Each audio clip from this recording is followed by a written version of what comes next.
On the afternoon of February 26, 2025, two maintenance workers walked up to a gated property in the Hyde Park Hills outside Santa Fe, New Mexico. It was a routine visit, the kind of call they'd made dozens of times before at the home of Gene Hackman, the two-time Academy Award winner, and his wife, classical pianist Betsy Arakawa. But this time, something was wrong. The front door stood open. Nothing moved inside. And when the workers looked through a window, they saw what would trigger one of the strangest, most closely watched death investigations in recent Hollywood history. What they found that day would take investigators more than a month to fully explain, and the truth, once it emerged, turned out to be stranger and sadder than almost anyone had guessed. Santa Fe County deputies arrived at the property shortly after 1:40 p.m. following a welfare check request from a neighbor. The front door was unsecured, standing open, with no sign it had been forced. Inside, deputies found a scene that immediately raised alarm. One of the couple's 3 dogs was running loose on the grounds. A second dog was found near a body, apparently healthy. A third dog, later identified as the couple's Australian Kelpie mix, initially misreported as their German Shepherd, was found dead inside a closet in the bathroom. Betsy Arakawa, 65, was found on the bathroom floor near a countertop. A space heater lay on its side nearby, and an open prescription pill bottle sat on the counter with pills scattered around it. Investigators initially wondered whether the heater had been knocked over as she fell. Gene Hackman, 95, was found in a separate room, the mudroom near the back of the house, with his cane and sunglasses close by, as if he had gone down suddenly. Both bodies showed signs that made clear they had been there for some time. Mummification around the extremities, bloating, and other changes consistent with a prolonged interval since death. There were no obvious signs of blunt force trauma on either body, and no indication that anyone had broken into the home. Even so, the responding deputy wrote in his affidavit that the circumstances were suspicious enough to require a full search and investigation, a word choice that would dominate headlines for the next several weeks. Sheriff Adán Mendoza told reporters at the time that there was no immediate danger to the surrounding community, but he stopped short of offering any explanation for what had happened. In the days that followed, investigators worked quickly to eliminate the most alarming possibilities. The New Mexico Gas Company inspected the property's gas lines and appliances and found no leaks, effectively ruling out carbon monoxide poisoning, one of the earliest and most widely repeated theories in initial coverage. There was no sign of forced entry. No weapon was recovered. Neither body showed evidence of a violent struggle. That left investigators with an unusual and difficult puzzle. 2 people, found in different rooms of the same house, both dead for an extended period, with no obvious external cause. Sheriff Mendoza acknowledged publicly that building an accurate timeline was proving difficult, in part because the Hackmans were intensely private people who had limited regular contact with anyone outside their small circle. Investigators pulled cell phone records, a planner from 2025, and eventually a laptop found in the hallway near the bathroom, hoping the couple's own digital footprint could tell them what their neighbors and doctors couldn't. That laptop turned out to be the single most important piece of evidence in the entire case. Investigators found it unlocked, sitting where Arakawa had apparently left it. Her search history and recent emails told a quiet, unfolding story of someone trying to understand what was happening to her, and it seems to her husband. Between February 8th and the morning of February 12th, Arakawa had been searching for information related to flu-like symptoms, COVID-19, and breathing techniques. In one email to her massage therapist, she explained that Hackman had woken up on February 11th with cold or flu-like symptoms, that he had tested negative for COVID, and that she would need to reschedule an appointment out of caution. Her search history also showed she had looked up a concierge medical service in Santa Fe on the morning of February 12th, and phone records confirmed a brief call to that service, under 2 minutes, followed by a missed return call later that afternoon that was never picked up. Investigators also found she had placed an online order for oxygen canisters in her final days, apparently trying to manage worsening breathing difficulty at home. After that morning of February 12th, the digital trail goes quiet. No further searches. No further calls placed. It was, investigators would later conclude, close to the point at which Betsy Arakawa died. On March 7, 2025, more than a week after the bodies were found, Dr. Heather Jarrell, chief medical investigator for the state of New Mexico, stood before reporters and laid out what the autopsies had found. The explanation had nothing to do with foul play and nothing to do with carbon monoxide. It was two separate natural illnesses, striking two people in the same house, days apart, without either fully realizing what was happening to the other. Betsy Arakawa, Dr. Jarrell explained, had died of hantavirus pulmonary syndrome, a rare but serious illness caused by exposure to droppings, urine, or nesting materials from infected rodents, most commonly deer mice, which are common throughout rural and semi-rural New Mexico. The disease begins with flu-like symptoms, fatigue, fever, muscle aches, before potentially progressing, sometimes within days, to severe respiratory failure as the lungs fill with fluid. It is not contagious between people. It is also frequently fatal. New Mexico's state veterinarian noted that of roughly 136 confirmed hantavirus cases in the state over the previous 50 years, more than 40% had ended in death. Arakawa's autopsy showed no signs of trauma, internally or externally. Her lungs were heavy and congested, consistent with the disease. She tested negative for COVID-19, influenza, and common respiratory viruses, and her carbon monoxide levels were normal. Based on the digital evidence and the state of her body, investigators concluded she was most likely already gone by February 12th, with February 11th being the last date on which she was confirmed to still be alive. Gene Hackman's cause of death was different, and in its own way, just as sobering. The medical examiner determined he had died of hypertensive and atherosclerotic cardiovascular disease, advanced, long-standing heart disease, with Alzheimer's disease listed as a significant contributing factor.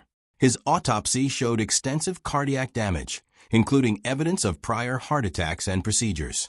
Investigators were also able to establish a strikingly precise piece of the timeline. Data recovered from Hackman's pacemaker showed its last recorded activity on February 17th, with an event logged the following day. Based on that, Dr. Jarrell concluded Hackman most likely died around February 18th, roughly a week after his wife, and roughly 8 days before their bodies were discovered. Perhaps the most quietly devastating detail to emerge from the press conference concerned what Hackman may or may not have understood in his final days. Dr. Jarrell told reporters that given the advanced stage of his Alzheimer's, it was entirely possible he was not aware that his wife had already died elsewhere in the house, that he may have spent his final week alone in the home without comprehending what had happened to her. His autopsy also found no food in his stomach, indicating he likely hadn't eaten in some time before he died, though there were no signs of dehydration. Investigators have said this is consistent with a man in advanced cognitive decline, without a caregiver present, who was no longer able to manage his own basic needs after his wife, who by all accounts had been closely managing his care, was gone. One detail that had unsettled investigators from the very first day was the discovery of one of the couple's 3 dogs, dead, inside a closet near the bathroom where Arakawa was found. The state veterinarian who consulted on the case, Aaron Phipps, noted that dogs cannot contract hantavirus, ruling out any connection to Arakawa's illness. Instead, officials have said the animal's death was most likely the tragic byproduct of the same isolation that led to the couple's own prolonged discovery. With no one left in the house able to care for the animals, the dog is believed to have died of dehydration or starvation in the weeks before anyone realized something was wrong. The 2 other dogs, who apparently had more access to food, water, or the ability to move through the property, survived. In the days after Hackman's death was announced, but before the cause was known, his daughter Elizabeth Leslie Hackman spoke publicly about her father, describing him as someone who had remained in remarkably good physical shape well into his 90s, still practicing yoga and Pilates multiple times a week, with no obvious signs of failing health that she was aware of. She and her siblings, along with Hackman's granddaughter, later released a joint statement describing him simply as a beloved father and grandfather whose loss left an emptiness words could not fill. She also spoke warmly about Betsy Arakawa, describing their 33-year marriage as a genuinely happy one and crediting Arakawa with helping keep her father active and cared for in his later years. Tributes poured in from across Hollywood once his death was confirmed. Actors and directors who had worked with him over his 6-decade career shared memories of a performer widely regarded as one of the most naturalistic and versatile of his generation. To understand why his death drew this much attention, it helps to understand exactly how far Gene Hackman had traveled to get there.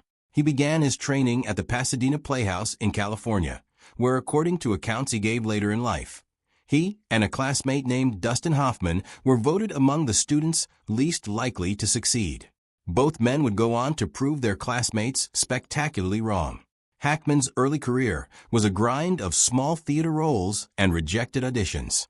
His breakthrough came in 1967 with Bonnie and Clyde, in which his supporting performance as Buck Barrow earned him his first Academy Award nomination. For years later, he landed the role that would define him for a generation of moviegoers. Popeye Doyle, the relentless, morally compromised narcotics detective at the center of William Friedkin's The French Connection. The performance won him the Academy Award for Best Actor in 1972 and helped set a new template for gritty, character-driven crime cinema. He followed it with another landmark performance in Francis Ford Coppola's 1974 film The Conversation, playing a surveillance expert unraveling under the weight of paranoia and guilt, a role widely considered among the finest of his career, in a film nominated for the Academy Award for Best Picture.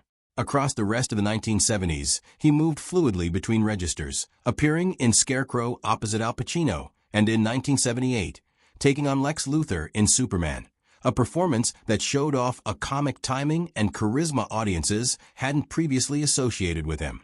Hackman kept working steadily through the 1980s and 1990s, eventually winning a second Academy Award, this time for Best Supporting Actor, for his role as the brutal sheriff Little Bill Daggett in Clint Eastwood's 1992 Western Unforgiven, a film that swept that year's Oscars, including Best Picture. He continued to work prolifically through the following decade in films spanning comedy, drama, and action, closing out his on-screen career in the early 2000s. Hackman's health had quietly shaped major decisions throughout his life. In 1990, at age 60, he underwent an angioplasty procedure after experiencing chest pain that radiated down his arm while traveling in Oregon. Doctors said at the time he was likely just hours from a heart attack.